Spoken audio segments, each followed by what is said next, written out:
One of the other things I like to encourage, really need to do some work on how you feel about your child yourself. Do you love them without any reference whatsoever to gender? And that work would help with the psychiatrists. Definitely, that's where a therapist and a psychiatrist come into the picture. Family transitions with the child. That's a given. What do you really know about people who are born transgender? Have you ever met someone who's transgender? Well, if you're like me, you're curious but hesitant to ask questions. Well, welcome to Demystifying the Transgender Journey.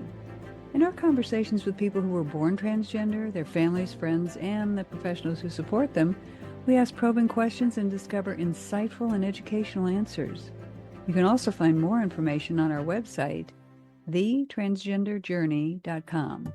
Now let's get right into today's episode. Welcome. I'm your host, Lynn Murphy, and I am delighted to see you here today.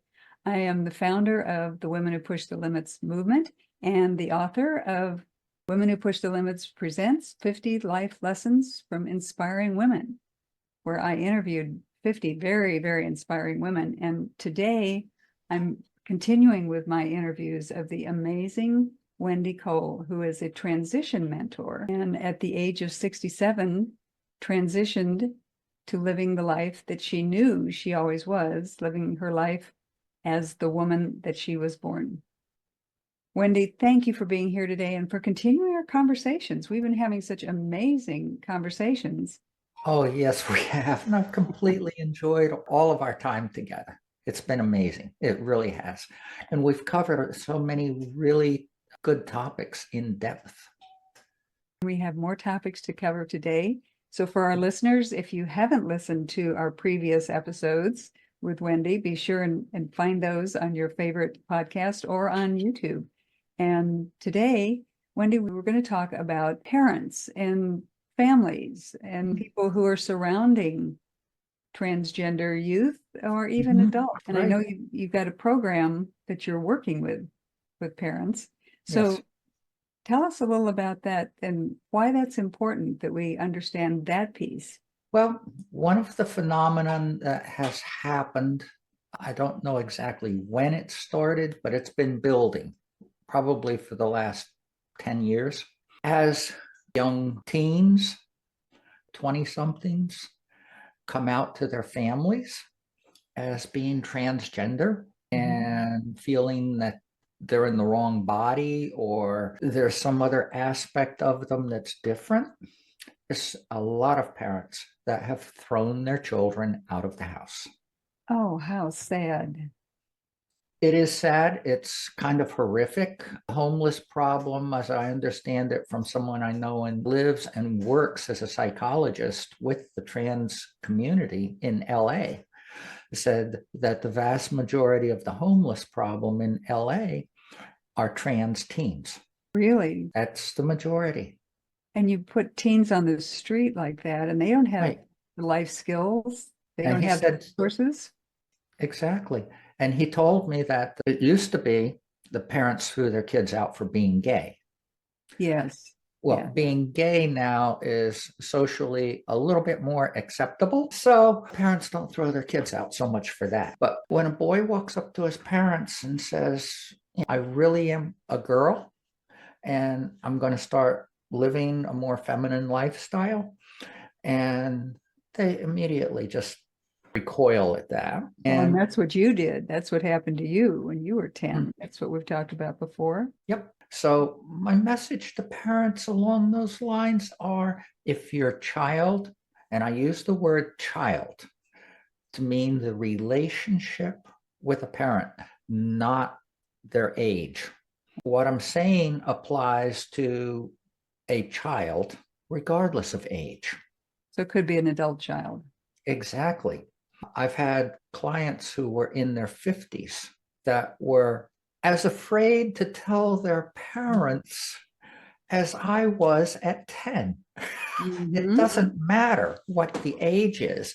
The social stigma of all of this and our societal norms have stigmatized it to a point where even somebody in their 50s or 60s is afraid to tell an older parent. they've got that 50 years of relationship that they've built. And It really doesn't matter at what age the person is, it's the relationship. And it takes a lot of courage for some child to tell their parent that they're really a boy or they're really a girl, and they're going to change. so what advice do you have for parents around this? First of all, believe them. Mm. It's not something that they're going to joke about, not just for attention. My next advice is make sure you get psychological help with a good therapist for your child and also for yourself. This is not a choice. It's not a life choice. It's never going to go away. This is how we're wired. My other message to parents is get over yourself. You didn't cause this. It's not your fault. You did nothing wrong. These are all the places where parents' mind starts to go. What did we do wrong? What can we do to fix this? The best and really only thing a parent can do is totally and completely accept their child for who they are. Acceptance without any conditions. Acceptance without needing to understand why. Well, where did we go wrong? And all of those types of debates. That's not the issue. The issue is really the child. And by parents accepting them for who they are, embracing them for who they are, and supporting them, they're going to go through this process so much easier and actually be more comfortable in their life and growing and everything as a result of that support. They're not being looked down on. They're not being told that they will forget all about this when they have a normal life. They'll forget all about this. No, that didn't work for me. It hasn't worked for anyone else I know, and it won't work. So give us some examples of actual things that they can do physically, emotionally, to let their kids know that they support them, that they accept them, even if they don't understand them. First of all, learn all about transgender and what it really is. Not the stuff that you hear on the news, not the stuff that's put out by the politicians and the religious people about how we're all pedophiles, sex fiends, all of this stuff. That's crazy. It's educate themselves about all of this. The other thing is learn how to talk about the child and explain it to other people as succinctly as possible and show other people, like your neighbors, your relatives, your friends, who all ultimately wind up finding out about this. Explain it to them as succinctly and clearly as you can, and come off as accepting and totally supportive of your child. What that's going to do is set the stage with them that, oh, you're okay with this and you're going to help your child. So that will alleviate a lot of the hostilities or really nasty things that people can say to a child or to a parent. So the parents could protect the child more from people saying terrible things if the parent stands up for the child then. That's what Exactly. you're saying. So, Yes. and even if they have to lose friends, lose relatives, whatever it takes. Right. In a lot of cases, they probably won't lose that many people out of their lives because, again, most people have never come into contact with this. So here we go with the parents who are now faced with this life change that their child is facing. And besides educating themselves, of embracing their child, fully supporting their child, it's important that they get involved with a therapist. Don't make it something that you feel is weird and abnormal. That may be what the parent is feeling. That's why I encourage parents to get help for themselves, to understand this and to get through it. Family dynamics, the family roles, they're going to change. That's the other big thing that happens. Because as this person begins to transition to their gender that they believe is them, once they start that whole transition process, things that they do every day, things that they do within the family will also begin to change. There will be things that they no longer have interest in doing. There will be new things that they are expecting to do. Again, you're becoming a new person within the family. So then the family needs to speak to them differently, maybe a different name, maybe Different different name, pronoun. completely different pronoun, completely different appearance. That's going to change. It can't help but change. So allowing them to do what they feel like doing, being the person that they are. Right. And this is all before any medical treatment other than the psychiatry or psychology work. Right. I really believe that until someone hits their age where they're independent of parents, medical intervention, such as surgeries or anything like that, I don't feel should be considered. What about the puberty blockers? That used to be fairly controversial. I feel right now that it's perfectly fine. It has to do with the surgery techniques. It used to be that there's a question as to whether or not there would be enough skin, enough tissue, enough development down there to actually go from male to female and create a new neovagina. Whereas nowadays, if the puberty blockers are taken and that development doesn't happen, they have surgery techniques now where they harvest the peritoneum tissue that's inside the body. They can harvest that, it grows back. And that's what they use to create the vagina. So it seems like it would depend on the age when they start giving them puberty blockers or not, because the puberty blockers have been used not just for people who are transsexual, but if girls are starting to menstruate too early, those types of things, Right. they've been using them for years with that. And that hasn't, I don't think that's been controversial. No, it hasn't. So now it's controversial. Now it's because- controversial. So it's a delicate balance with parents. And one of the other things that I like to encourage is you basically really need to do some work on how you feel about your child yourself. Do you love them without any reference whatsoever to gender? And that work would help with the psychiatrists. Definitely, that's where a therapist and a psychiatrist come into the picture. Family transitions with the child. That's a given. That makes a lot of sense.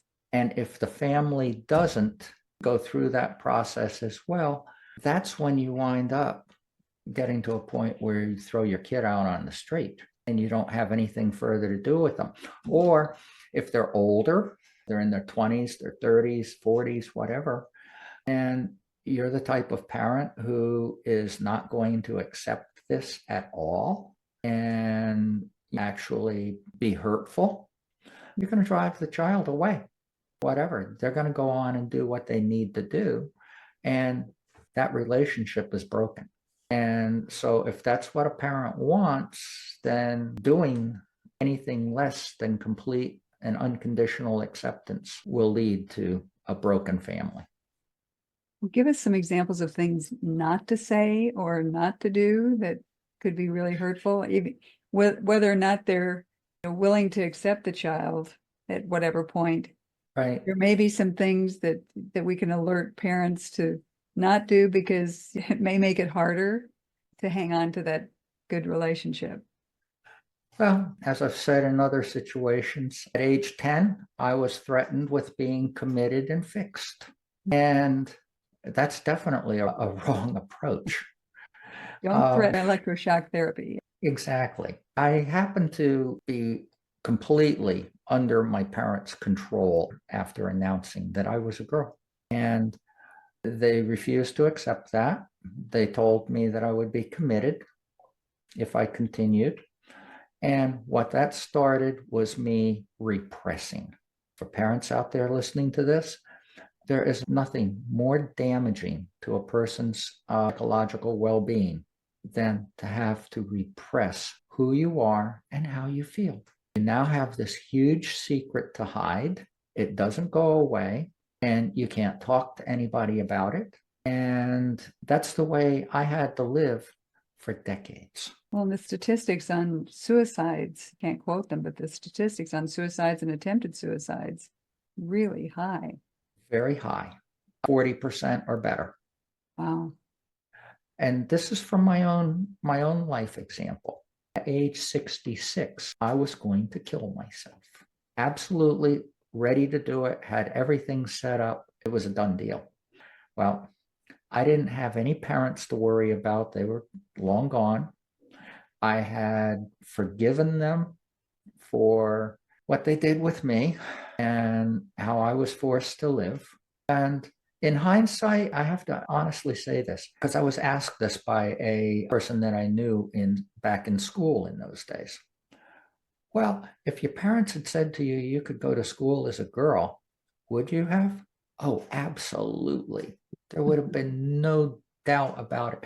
I don't care if I got teased or anything. In fact, probably in those days, no one would know what to do with me. So, no, that's how real this is for any child that says that to their parent. Kids get teased all the time for whatever. It doesn't Exactly. necessarily have to do with being trans. Right. So I would have thought nothing about it. Thinking about what we've talked about before, about in your later life, getting prescription meds for anxiety. And well, you said you were depressed, you were anxious, and taking prescription drugs and maybe a little pot. Even vast quantities. And alcohol and those types of things to numb numb. yourself out. Is that what you want to make your child go through? Is my question. Exactly. Exactly. Well, and thinking about the medical, whether it's puberty blockers or surgery, those types of things, I think there's some misconceptions out there about people just deciding willy-nilly that they want this and go get it.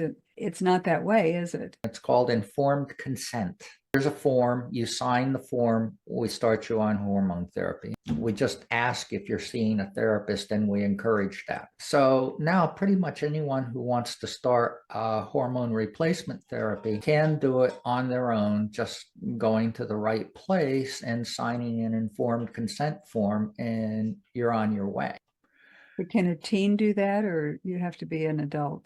You have to be an adult. Okay, so kids aren't running out and doing this stuff on their own, and kids are not able to do that. Yeah. And if they do, it's because they're getting it through other sources and basically illegal. It's not being prescribed for them. And that's the other thing. Parents should not let their children do anything with hormones on their own. These are serious substances, and you can overdose with it.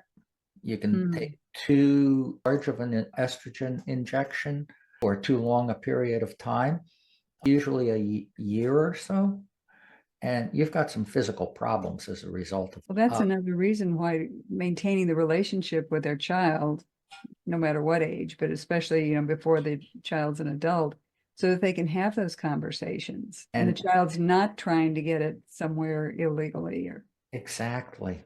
Parent can stay in the picture.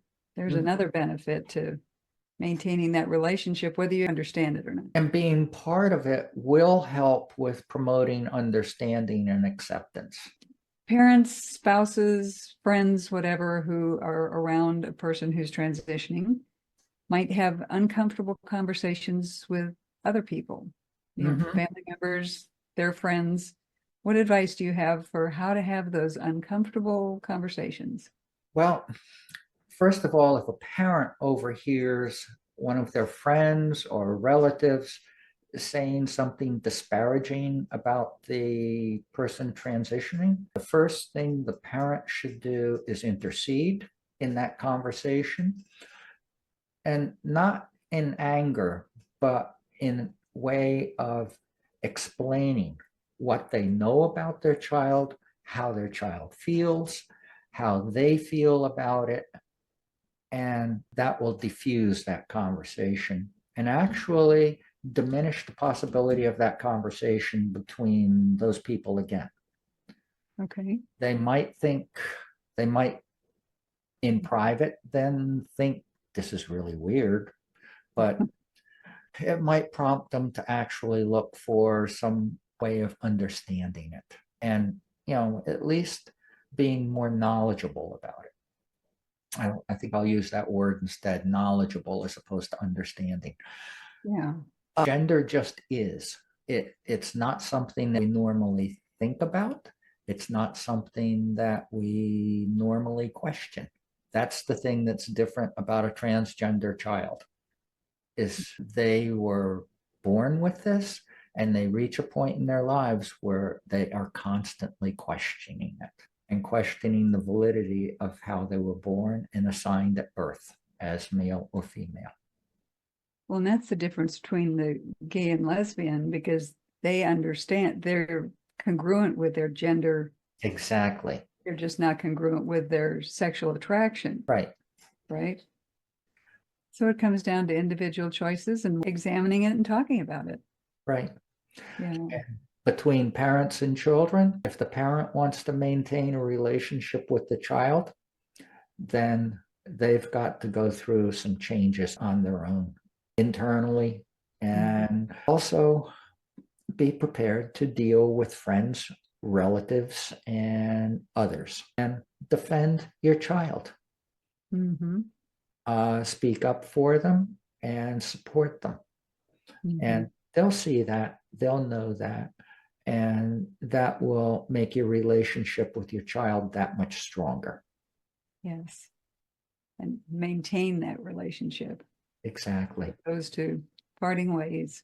Wonderful, Wendy. Thank you so much for this today. I know you've got programs that you coach your clients with. Tell us a little bit about your programs. Well, I do have a program for parents where I start out with educating them about transgender. Then I talk with them about their child and how they're going through what they're going through. And I give them a complete rundown of details from my life and from other people's lives as to what not to do with your child.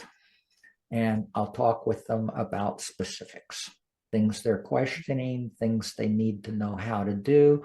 We'll work out basically even scripts of how do you talk to your coworkers about this? How do you talk to relatives about this? I'll go through all of that with them and prepare them as best I can to help them deal with things they're going to be hit with from other people in society. And then other thing that I try to do with them, kind of the last stage of it, is help them understand what their child is going through and the whole role change that changing gender brings on. It's not sex. That's just anatomy between the legs, period. Gender is between the ears. Mm-hmm. And when you change from male to female or female to male, what you're feeling and how you're acting changes. And it changes subtly. It can change dramatically in the beginning, then it keeps changing subtly. And I stress to them, your child is evolving, and it will go on for years. When they're young, in their teens and in their 20s, it goes on fairly quickly, but it still happens. The girls I met at NYU who transitioned at college and had their surgery there and all of that, I'd never pick them out in public at all, not even close. And they've several that I know of that have gone on to be writers, very intelligent, very productive people in society. Mm-hmm. And even the person that I know who is in Florida became basically a political activist, doing voter sign up and all of that kind of stuff. And she's out and about in the community and nobody would ever know. So that's why I always like to say, you probably haven't met a transgender person knowingly. Knowingly, but you may have met them and not have any idea. Exactly. Well, Wendy, I know your coaching programs have got to be so valuable and so important for people to get a mentor like you to help them through Mhm. this. We all need coaches, no matter what we're Right. going through in life. And Right. you've got that unique perspective that you can help so many people. So tell us how to reach you.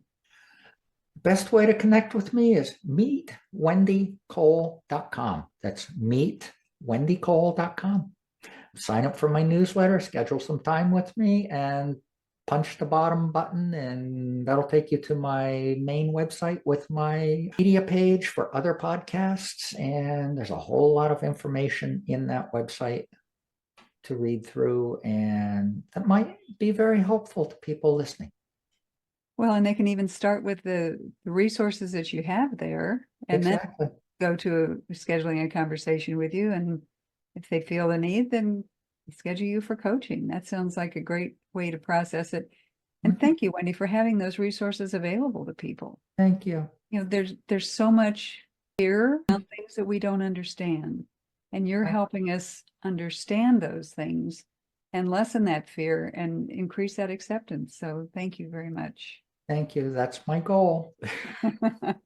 Well, thank you. And to our listeners today, thank you for joining us for another episode. We've been having a fabulous conversation with the amazing Wendy Cole, who is a transition mentor. And I know you've liked this today, so review the podcast, subscribe to our channel. We'd love to notify you when we've got other episodes. Be sure to look at our previous episodes, and they've got some upcoming episodes too. So I'm Lynn Murphy, your host at Women Who Push the Limits. And remember our motto: find your voice, speak your truth, and change the world. We'll see you next time. Thank you for joining us today on this episode of Demystifying the Transgender Journey. Remember to subscribe so you don't miss a single episode of our fascinating interviews. You can also find more information on our website, thetransgenderjourney.com. So until next time, stay curious and stay kind.